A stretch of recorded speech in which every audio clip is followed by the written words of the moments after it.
Karapatan ng bawat bata na mabuhay at lumaking malusog at masigla. Bilang magulang, responsibilidad natin na mabigyan ng ating mga anak ng wastong nutrisyon upang maiwasan na sila ay maging malnourished mula pagkasilang hanggang sa pagtanda. Isa ang stunting o pagkabansot ng bata sa malaking problemang pangnutrisyon na ating kinakaharap hindi lang sa Pilipinas pati na rin sa buong mundo. Ang stunting ay ang pagiging maliit ng isang bata o ang hindi pagiging angkop ng kanyang haba o taas para sa kanyang edad base sa Child Growth Standard ng World Health Organization.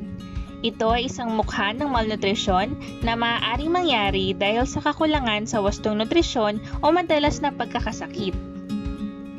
Paano nga ba natin maiiwasan ang stunting? Maiiwasan ang stunting kung mabibigyan ng tamang nutrisyon ang nanay at ang sanggol sa kanilang first 1,000 days. Ito ay nag-uumpisa sa pagbubuntis hanggang sa ang sanggol ay maging 2 years old.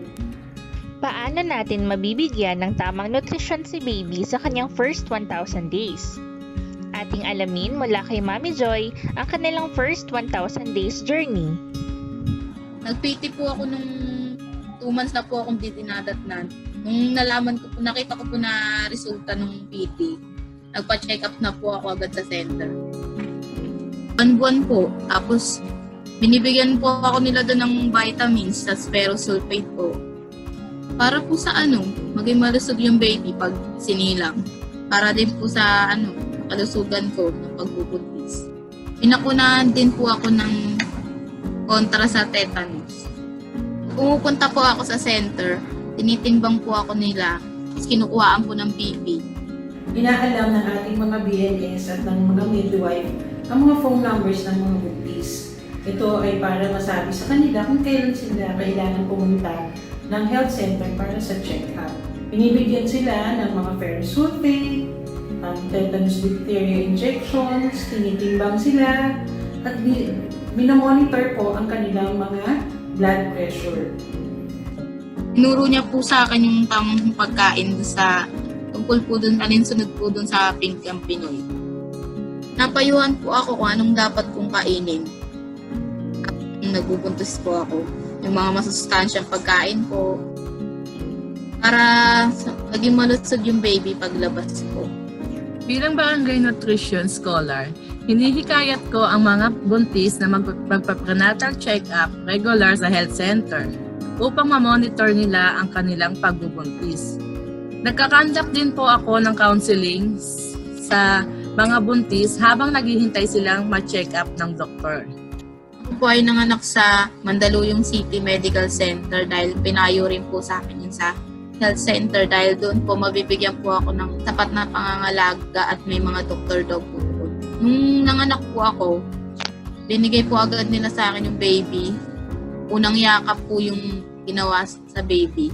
Para po hindi ginawin yung baby para lumakas din po yung resistensya niya. Napadede ko rin po yung baby ko pagkapanganak ko po. Pinadede ko rin po agad siya para makuha po yung colostrum. Yung colostrum po yung nakukuha sa mga bagong panganak na nanay para maging malusog yung baby, para hindi maging sakitin. Nung nandun na po kami sa ward, pinayuhan po ako ng mga nurse na magpatuloy lang po yung pagpapadede at kumain ng mga masustansyang pagkain po. Gaya ng mga gulay at prutas. Yung gatas ko po, sobrang lakas po kasi mahilig po talaga ako kumain ng gulay tsaka ng mga mayayaman sa vitamins na gulay. Yung gatas ko po sumisirit pa sa mukha ng baby ko. Yung 3 years old ko po na anak, dumedede pa rin po yun sa akin hanggang ngayon. Okay lang po yun kasi lumaki naman po siya hindi sakitin eh. Malusog po yung anak ko. Hanggang ngayon po, dumedede po si Chelsea. 2 sila, magkapatid. Opo, doon po ako nagpapa-check up buwan-buwan din po. Lalo na po pag may sakit po yung baby. Papacheck po ako doon, lagi. Lagi po ako nasa center eh. Tinimbang po siya doon, tapos newborn screening po. Yun po, ginawa po sa kanya yun. Bakuna po, kumpleto po yung bakuna niya kasi 1 years old na po siya. Sa center po Nung pagkapanganak ko po sa kanya, may binigay na pong bakuna sa kanya doon. Tapos pinagpatuloy lang po sa center kasi umuwi na po kami ng bahay. Binigyan rin po ako ng vitamins din po. Tapos pinayuan rin po ako doon ng tamang pagkain. Pagpatuloy lang po yung breastfeed. Sa akin po, ang i-monitor ang 0 to 59 months old na sila itimbangin at isukat ang kanilang haba para malaman na lumalaking tama at hindi stunted ang bata. Nung 6 months pataas na po sila, binibigyan ko na po sila ng mga solid na pagkain. Nilalagaan ko po sila ng kalabasa, sayote, tapos carrots po, mga gulay po, tapos nasama ko po sa lugaw. Tapos patuloy pa rin po yung pagbe-breastfeed ko para maging malusog po sila, di po maging sakitin lahat. Pinapakain ko rin po sila ng mga prutas, tapos po nilagang itlog, mga karne ng baboy, tsaka manok, isda. 6 months pataas po, 2 beses lang po sila kumakain sa isang araw. Nung nag 1 years old na po sila, kasama na po yung merienda tsaka yung almusal po nila. Tapos breastfeed pa din po, kumakain po sila ng mag-isa. Ilang 2. Mahilig po sila sa prutas tsaka sa gulay, lalo na po si Chelsea. Saging po, mahilig po silang 2, tsaka sa apple. Gulay po, kalabasa po, tsaka yung kangkong. Mahilig po si Chelsea, tsaka si Tagat nun, tsaka yung mga talbos po, mga green. Sayote, kumakain po siya nun. Mga okra, kumakain rin po si Chelsea. Lagi pa rin po ako pumupunta lang para sa postnatal para po mabantayan rin po yung timbang niya. Tsaka yung height niya. Tinitimbang po. Tapos binibigyan rin po kami doon ng libreng vitamins. Pinapayuhan rin po na pakainin, tapos pakainin ng mga masustansyang pagkain, tapos padedehin pa rin po gatas ng nanay. Kausap ko po sila, tapos yung isa ko pong anak madaldal po yun Tanong na po, 3 years old pa lang. Matalino po si Maxine, yung panganay ko po. Yung pangalawa ko po ngayon, nagsasalita na rin po siya kasi lagi ko rin po kinakausap yun Habang nagbe-breastfeed po ako, kinakausap po silang 2. Madalas po silang 2 maglaro Silang 2 magkapatid. Kasi po, at ako po, nandun lang, nagpapatay sa kanila. Kinakausap ko rin. Minsan nakikipaglaro din po ako sa kanila kasi makulit po yung isa, yung panganay. Gusto niya lagi ako kalaro niya Yun po. Tumutulong po siya sa akin sa pag-aalaga pag wala po siyang pasok. Siyempre, binibigay rin po niya yung suporta, yung financial. Siya rin pong bahala doon. Kinakausap niya rin po yung mga anak niya, makapapa po kasi yung mga anak ko. Puro papa po ang laging binabanggit ng mga yun. Pag uwi po ng trabaho, si papa agad nila. Nandun po lagi nakasiksik sa papa nilang 2. Silang 2 po. Isa sa mga priority programs ng ating gobyerno ang First 1,000 Days. Noong 2018 ay naisabatas na ang Republic Act 11148 o Kalusugan ng Magnanay Act. Nilalayan ng batas na ito na maiwasan ang pagkabansot ng bata sa pagbibigay ng wastong nutrisyon sa panahon ng First 1,000 Days. Isa rin ang First 1,000 Days sa Strategic Trust ng Philippine Plan of Action for Nutrition 2017 to 2022. Noong pa man, masigasig na ang pamahalaang lungsod sa paglunsad ng Enhanced Millennium Baby Project noong 2000. Ito ay may full package para sa ating pregnant mothers na nagbabantay o masuportahan ang kanilang pagbubuntis. Mula sa pagbibigay ng mga prenatal check-up, iron supplement, dry ration, supplementary feeding, hanggang sa pagbibigay ng mga importanteng impormasyon sa kanilang pagbubuntis. Tinutukan din natin na sila ay may exclusive feed breastfeeding sa unang 6 na buwan ng kanilang sanggol.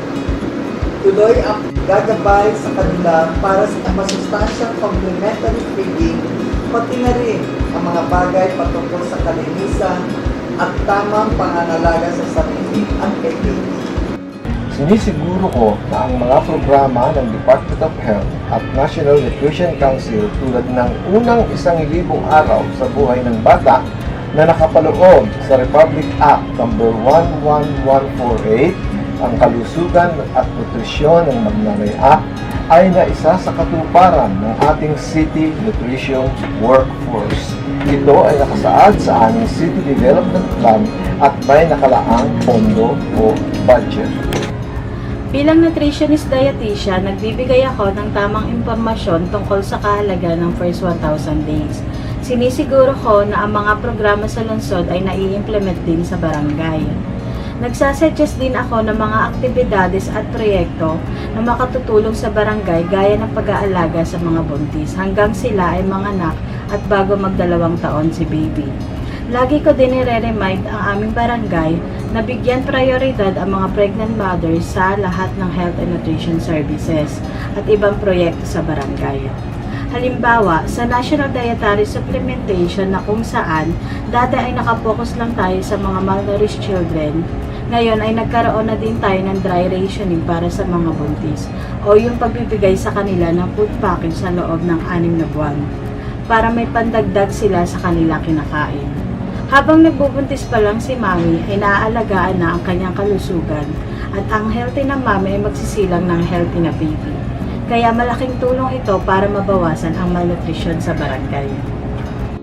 Bilang punong barangay ng Barangay Divisioners ay sinisiguro po ng inyo pong lingkod at ng konseho na matugunan at magkaroon ng isang pondo ang ating pong programa sa ating mga nutrisyon, lalo higit dito sa pagbibigay ayuda sa ating pong mga buntis na ina upang mabigyan solusyon ang malnutrisyon ng ating pong mga nanay na nagbubuntis. Kaya po, kami po sa barangay ay meron po kami regular na programa. Ito po yung aming ginagawang dry rationing at the same time, lactating mothers na ipinapapatuloy po namin. Bagamat tayo po ay nakakaranas ng isang matinding pagsubok dahil sa pandemya nito, ay ipinapapatuloy po ang programa ito upang makatulong sa ating po mga nanay na buntis.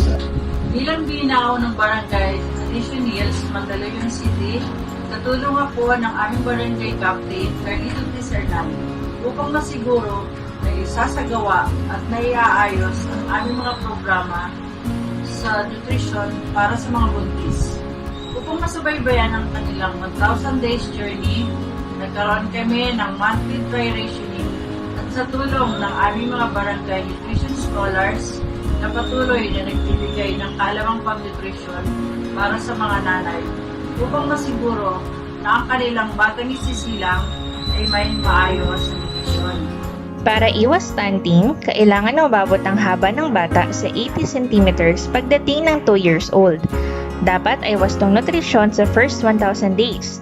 Hindi ito kayang gawin ng isang pamilya lamang kung hindi dapat ay magtulungan ang buong komunidad at maging priority program ng administrasyon ang nutrisyon, especially ang first 1,000 days upang masugpo ang malnutrisyon.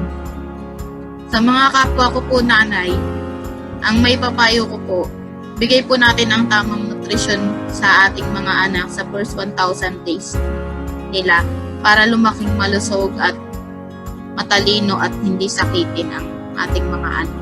Para maging maganda po ang kanilang kinabukasan. Kaya Batang Pinoy, sana tol! Iwas stunting, sama all! Iwas all din sa COVID-19!